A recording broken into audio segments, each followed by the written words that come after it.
I'm Danny Hicks. Welcome to the Not So Secret Agent podcast, where we learn from top real estate agents how they maintain a thriving business, all while living the good life. Hey guys, welcome to the show. I am here with Jeff Nethercoat. We are now officially an international podcast because Jeff is coming to us from Canada, and that's two countries. So I'm taking the credit there. Jeff, tell us a little bit about where you work and the area you're working in. Thanks for having me, Danny. I'm from London, Ontario, Canada, which is exactly halfway between Detroit and Toronto, so 2 hours away from both. Very cool. Tell me a little bit about how you got started in real estate.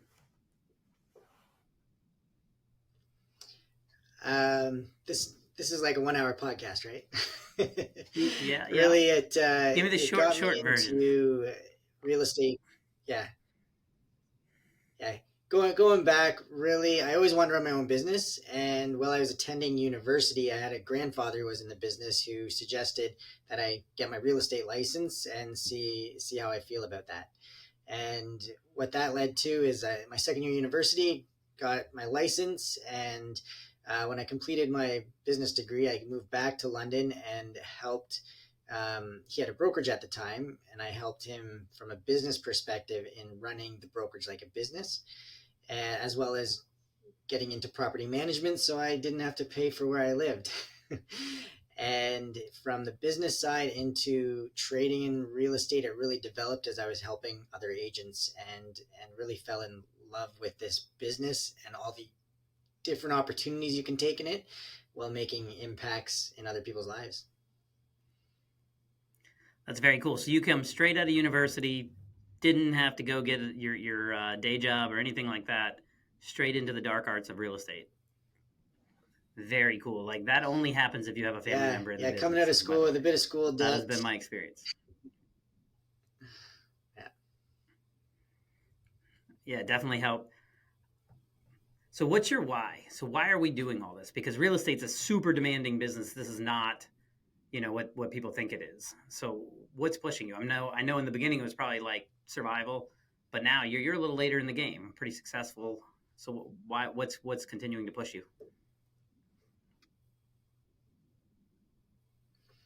Yeah, and our whys always evolve over time, like you said. And right now, my why is my family. I have 3 young girls, 5 and under, and my amazing wife. And really, every day it's about not only making sure they have the best life, but I also want to impact and improve the community I'm involved with to make sure that my big why is I want to make sure that my girls have the best opportunities and the best environment to live in going forward. Very cool. My next question is completely loaded because I know the answer to it and I'm really excited to get to this. So I'm just going to go ahead and nerd out and get to it. So who's on your team now and what does this structure look like? Because when we met at Peak, our coach was like, hey, you guys need to talk. You're kind of doing the same thing and kind of encouraged you to make this hire and you've done it. So tell us about that. Yeah, so my structure has definitely evolved over time. Like I've owned and operated a brokerage right down to as of January 1, I was really a solo agent with like a virtual assistant working for me. She had worked for me 8 years prior when I ran my brokerage, but set up her own virtual assistant business, which was fantastic. But when I met you at Peak, I was in a point where I needed more hands-on with my database and my client approach and someone in person that I can bounce ideas off and help me be in 2 places at once. So my most recent hire is my client care coordinator, and it's been a fantastic, I think officially 6 weeks today, somewhere working with her and feel like we have accomplished everything that was in my head bouncing around is now on documents and we're planning those out. Like even this morning, we had a 2-hour planning session on what the next 12 months looks like to marketing to our database, making sure our clients have the appreciation parties, the educational events, the items of value that we drop by, and all the touch points that go along with those. So that is my non-licensed support. And then from a a license standpoint, I use the relationships that I have within the office. So the reality is sometimes we get vacations in this business, and you want to make sure your clients are handled with care. And with my longevity in this business, I have some great agents at the moment that I can rely on in the office. And in the future, that may change. I've run a team with licensed people supporting me before, and likely that will be the way it's headed in the next 12 months, maybe less. So, yeah. It's always exciting to strip it down. You know what I mean? To bring it back down to kind of level one and rebuild it the way you want it built. You know what I mean? Because you know stuff. So it sounds like you kind of were like, all right, we did that. That was great. But now I want to rebuild it this way. You know what I mean? Um, am I right in that, or am I kind Oh, of stretching there? yeah. 100%. And that's what Yeah, no, and that's where our conversations came together, right? Like we've had a couple of great conversations since we met at Peak, and um, there's different ways you can go when you're trying to develop the people to support your business. And one thing I've learned is there's no easy way in this business to be successful, but there's definitely shortcuts from successful people that you can implement. So getting together with like-minded people with yourself and sharing ideas from client events right through what kind of support team do you have around you. um, you can shave off years of growth challenges by talking to others. Yeah, one of the things that you taught me, which I thought was like really cool, was the one thing that we cannot delegate in any way, shape, or form is generating business. The rest of it you can figure out, right? Like we can hire the assistant to put everything on paper. You can get it organized. You can get your client parties scheduled. You can do all of that, and they can even make some of the phone calls for you. But you still need to create those relationships and set that bar. You've got to do that, and you've got to continue to generate business. I mean, everybody I've met who's been like, oh, I've got these people in place, and they're going to go out and find the deals, and I'm over here.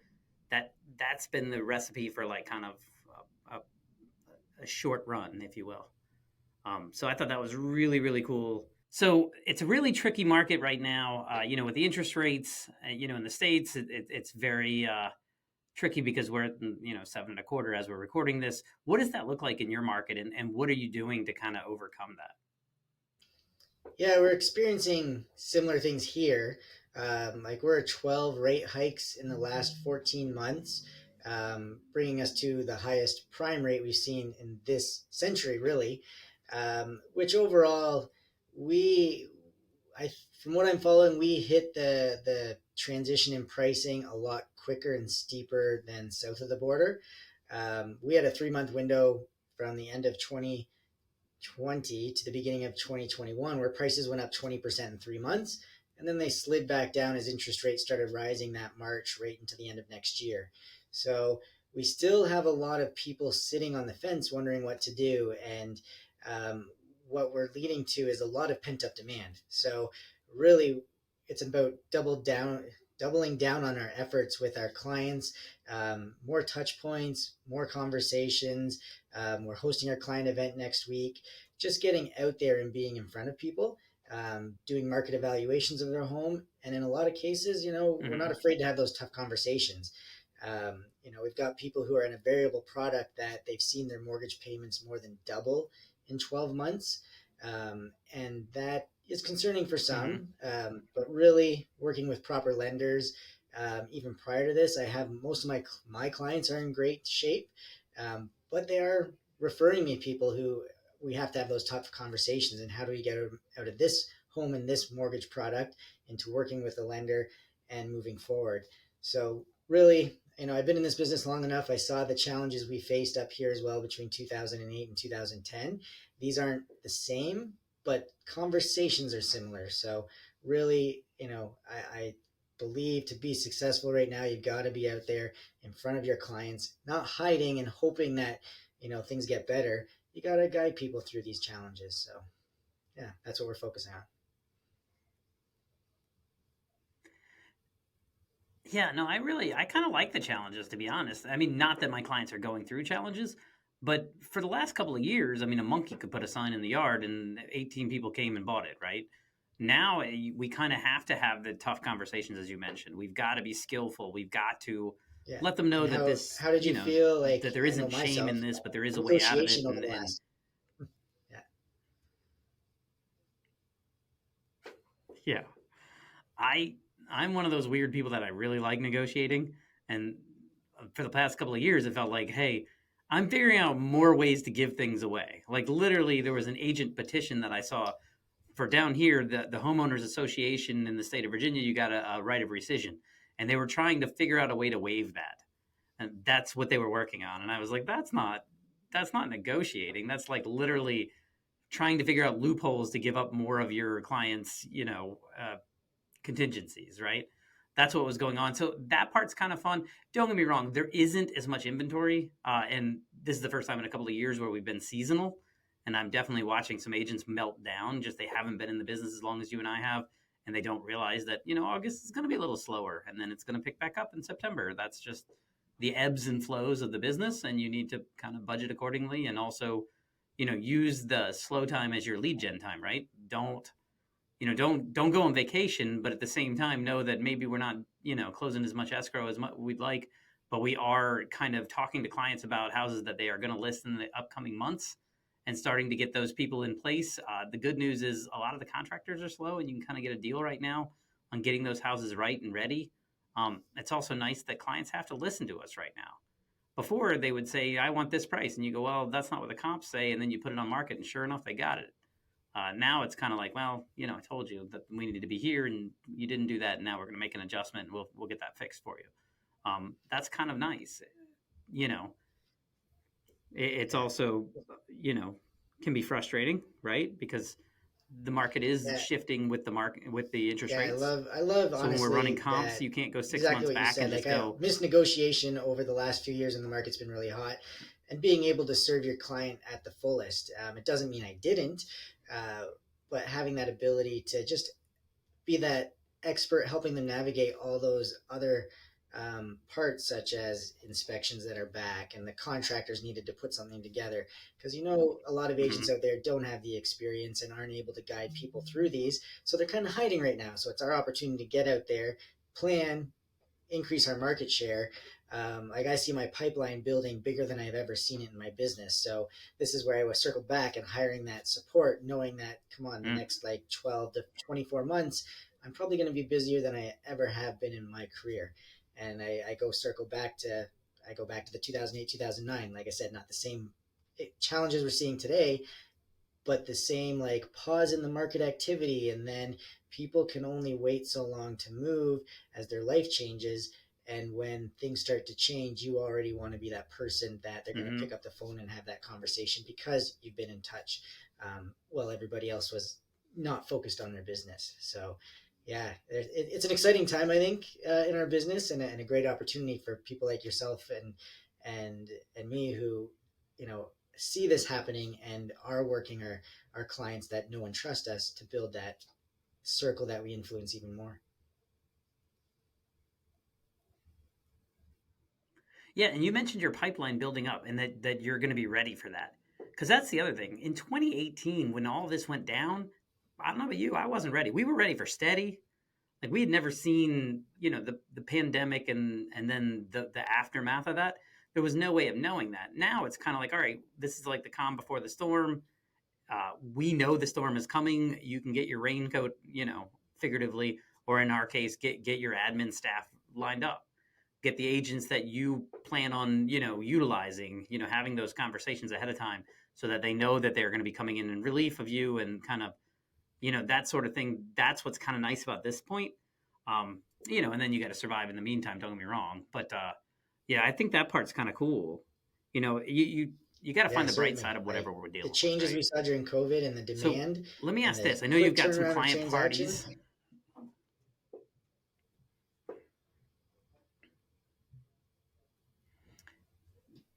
Yeah, having a minute to develop a relationship's nice, right? It didn't sell in a week. That's kind of cool. What I know you've got some client events planned and some good stuff like that. Who is your ideal client right now? And I know anybody who wants to buy or sell a house, but is there any group in particular? Past clients are obviously going to be a big one, but what are you doing to kind of find new clients?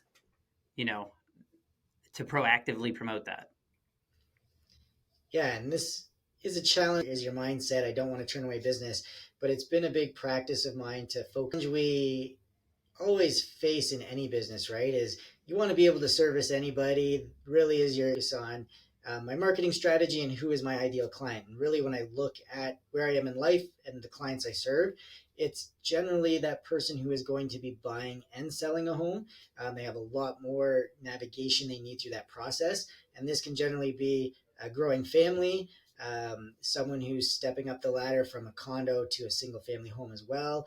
And then often people are taking care of their parents now, so they have a home that they're selling and downsizing. So really, my biggest segment is people of my age who have growing families, and I can service their immediate needs as their family grows. But also, they are facing, potentially some of them have kids going to university, and they have parents looking to go into that retirement home. So they are a very overwhelmed group who need someone to navigate all their family needs Mm-hmm. with the real estate. So yeah. So where are you finding those people? So past clients are referring that, but I mean, if you're saying this is the avatar for the client I want, what is there a particular place that you're going to look, or a particular technique you might use to find those people? Yeah, I basically have three pools where I generate most of my business. And when I say those are going to be repeat client, most I'm running 85% of my business is repeat and referral on any given year. And the majority or people Mm-hmm. they are referring to me, that you already have that relationship. They know and they trust you, and they know you'll take good care of people that they know. The other two pools are realtors. I've been in this business for 19, coming up on 19 years, and I have great relationships right across the country, right across North America. And if I have people moving and relocating, I have relationships, so I have a lot of incoming and outgoing referrals. And that represents about 15 to 20% of my business in any given year are those realtor to realtor connections looking for relocations. And then another segment Mm-hmm. is my business network. I'm part of BNI International. That's one hub of my business network, but the any contractors, mortgage lenders, lawyers, you name it, I do a really plumber. Of course I do. I'm not just here for the sale of your home. Reach out to me anytime. And that just kind of keeps stirring that relationship. And then contractors are happy and other business owners are happy and they're going to refer you as well. So those are basically the three. Good job of keeping them informed and them in touch with people within my Mm-hmm. database. So I want to be that resource. If a client says, look, my toilet's leaking, do you have a areas in my business I focus the most attention on? Yeah. Yeah, no, I really like the referral directory, and actually, you were one of the people that mentioned the BNI. Rick Brandt, I think, brought it up too, and that's something that I'm just now installing. And so what I'm doing with that is I'm kind of using it as twofold. One, we always did a referral directory, and I'm going to continue to do that. But I really want the business network page, and I'm building my own group, so I get to kind of have a lot of say who's in Yeah. there because I'm building it. But I want that to kind of replace the referral directory. And what's really nice about that is you can kind of say, hey, look, because I've got contractors who they don't do good work, but they send me business, and you don't want to hurt their feelings, or a past client goes and opens a business that they really don't know how to do, and you don't want to hurt feelings. And I'm hope my plan is to use that group and to be like, hey, look, these are my choice contractors, right? These are my go tos. Making sure we fill the group with A pluses, and then when you do have to unfortunately turn somebody away because you can only have one of each trade, you can kind of say, hey, look, the group, this is what the group decided. It's not me, if I see something that meets your needs, then I'll absolutely pass it along. And there's always going to be a job where it's like, okay, that's one that they can handle, but maybe they can't handle all this. As we get to know them, I think that's really cool. And I also think that you could use the referral directory like you were talking about. And I think we had this conversation. We were talking about using that as a reason to call. So calling all your clients and asking who they refer, right? And saying like, what businesses do you guys really like? It's just an extra call, and they get really excited when they see their friend or their Still business fairly that they young, less than a recommended year show up on your old, list. but I they've think been solid that's kind of a cool relationships that angle. have been built. Do you find that I you're do doing have something like other that, relationships or as is well, but your like you BNI said, group pretty much in a already built? networking group,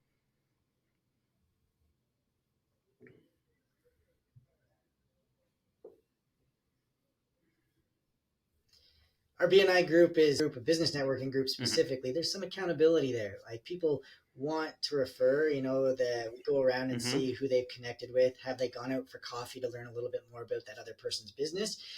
There's just a group accountability that makes that structure um, pass around business to multiple people. And one client may start with contractor A, but they've touched five people before they're done their project, especially in the real estate sector, right? Like they could touch a mortgage broker, a lender, myself, and then contractors, movers. So there's a big group where clients like, I don't even have to think about it. You've connected me with a great group of people. Yes, you can send me two or three people, but hey, they're part of your BNI group. Hmm. The first two have been great. I'm not even going to think about it here. So yeah, that is a key component. But yeah, like you said, the referral directory has been great for years. It's gotten me some listings where I come in and they need some work to get it ready, and I'm like, right on my phone, here's three contacts that can take care of that problem, so that you can focus on your family, and we'll get your house sold for the top Hmm. dollar. So there's a lot of avenues where that business network um, can get you business that you can see happening at the moment too. So Yeah, and having an A+ person that you send in there who turns around and goes, "Yeah, that guy's awesome," right? And they all know each other, and it just gives them a warm fuzzy that it's hard to replicate otherwise.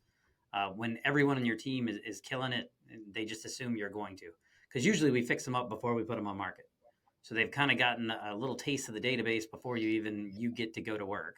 I like to tease them, especially when I'm working with investors. I'm like, I'm the last trade to go in. You know, you guys get your work done so I can get in and get this thing sold. So, Jeff, I know you've been to a couple of peaks now. What is your favorite takeaway from an event?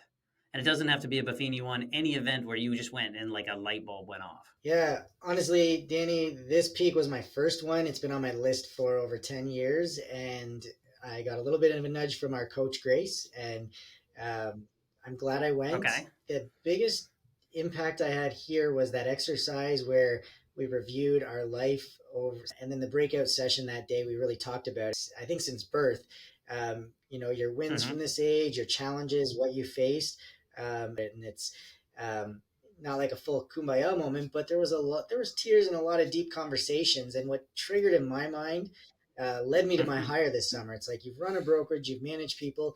Why are you pausing on this decision? Your family's important. You want more time with them. You want to be able to give your clients the top service. The only way to do that is to have proper support. So, really, going to peak this year is probably being amazing. It's just one of the best takeaways I've had by far, and will lead into, the next few years. Got me off that, maybe that post COVID kind of thing that need to be shaken up a little bit, and being around amazing people like yourself and other peak attendees really got that energy level up, and some new ideas for that hire. So that I'm looking forward to what the next few years brings. Mentality and Mm-hmm. struggles that we're dealing with, um, you know, it's hard to explain, but really it's like I know imposter syndrome has been thrown out there, but really there's just something because of that attendance. How about you? Yeah, I was going to say I could not speak more highly than I about the synergy lunches, where they took several agents on different levels and put them all at the same table and said, "What do you think about this?"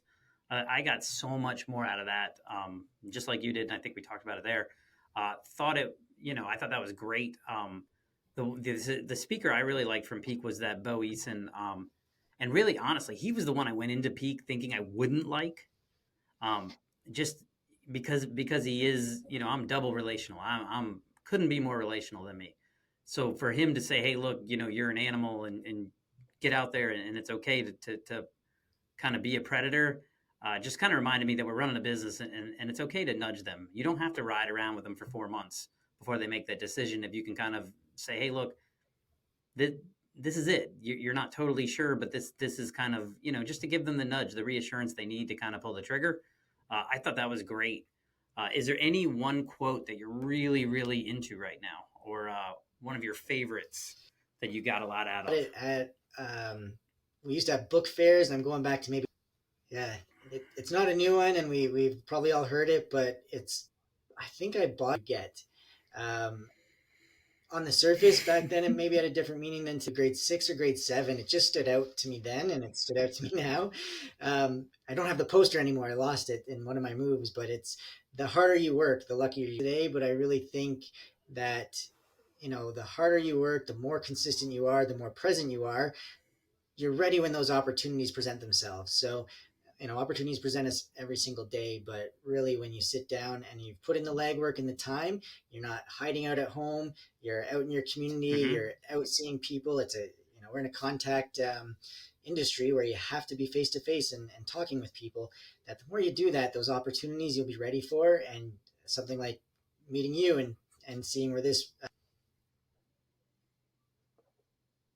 business relationship goes, uh, you know, the opportunities present themselves that you can take advantage of. Yeah, it's right. They say right place, right time. No, it's right person, right Yeah. place, right time. And you started becoming the right person way before the opportunity showed up. So I think that's an awesome quote. I totally agree with you on that one. So thanks so much. Quote wise, like I said, I got a ton out of Bo Eason. I got a ton out of just the conversations Was there around anything from Peak the that caught your things. attention? Um, like the synergy lunches, made a ton of really tight people that I stay in touch with, who some of them are calling your accountability, and some of it is like, hey man, I never thought of that. um, yeah, so I mean, I got a ton out of it. So many quotes, man. I think my favorite one right now is the difference between a seeker admirer and a stalker is how into it they Yeah. are. I just think that one's funny, and it's also, it's like if they're into what you're selling, then you're providing excellent service. If you're not, they're like, oh, just leave me alone. I mean, that's the difference. Yeah. So don't feel like you're bothering people. Just give that service, and they'll raise their hand if they're interested. I think that was one that I'm really into right now. Um, but I just wanted to thank you for taking the time to come on the show and making us officially international. Really appreciate it. Looking forward to some more conversations. I totally get a ton out of every time we talk. And So I just wanted to say thank you for that. yeah, and thank you for having me on, Danny. Your mission, should you choose to accept it, is to apply this information to your business immediately. This message will not self-destruct in 5 seconds. Good luck, agents.